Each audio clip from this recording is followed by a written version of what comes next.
Catus, Maximus here, this time with a review of the General Tools tap wrench. This is the number 166. This is an older American-made one. General Tools has just made a variety of general purpose tools, just all sorts of stuff, from tap wrenches to punches, just all sorts of little things.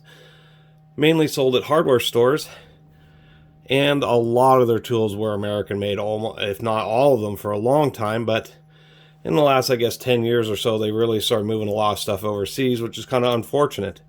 This little tap wrench is one of those items where it actually used to be a really nice tap wrench. They use these pretty heavy-duty rivets on each side in order to prevent it from slipping out. I don't know if that's stock or maybe somebody actually modified this, and I don't even know if those are rivets or just little spots of weld. But there's normally a pin inside here that's spring-loaded, and it would stop because this is tapered on one side and flat on the other, and it would stop it. So I suspect that that pin, overuse, has worn out, shot out through the hole that was in it, and so whoever owned this just put on a couple little dots of weld. They're not rivets. I can see now that they're just little dots of weld to put the handle back together. And the unfortunate thing is, if you read the reviews online, the newer versions of these tap wrenches just have a lot of burrs and just don't work very smoothly. But this old one is pretty nice. This is what you consider to be a more professional tap wrench. Really cheap ones just use a metal body that has been cut and split, and then the collar just pushes the two halves together. On a better quality one, such as this, you would actually have these hardened steel jaws. They have a little spring that pushes them apart, and then you have just the guide in here. Then the spring, of course, goes down through the center. As we can see, this is pretty quality made. No kind of funky burrs or anything like that. And they're great for not only just driving taps, but they're also good for driving extractors.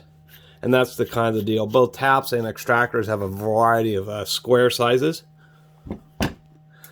And that's what makes these handy. It's not just for driving taps. So I have an extractor that I got stuck in the fastener.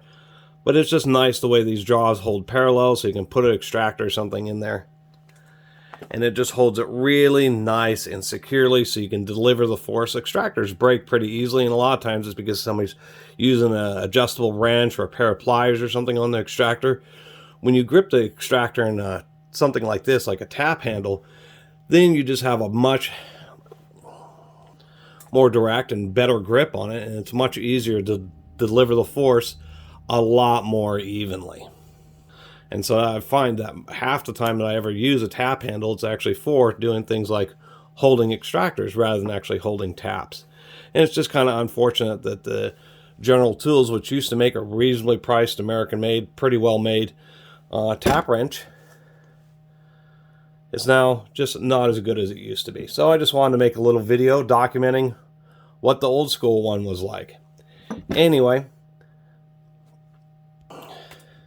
appreciate everybody who's been subscribing, and see you next video.